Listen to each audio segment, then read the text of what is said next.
Neha ma'am is sitting in the staff room and reading an article. Let's see what the article is about. Hi Neha ma'am, what are you reading?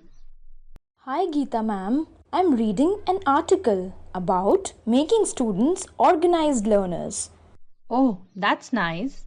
I feel that the students need to be monitored continuously as they do not take responsibility for their learning. Yes, you are right.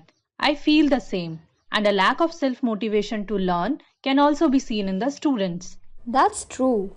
We need to find out a few strategies to make the students organized and self motivated learners.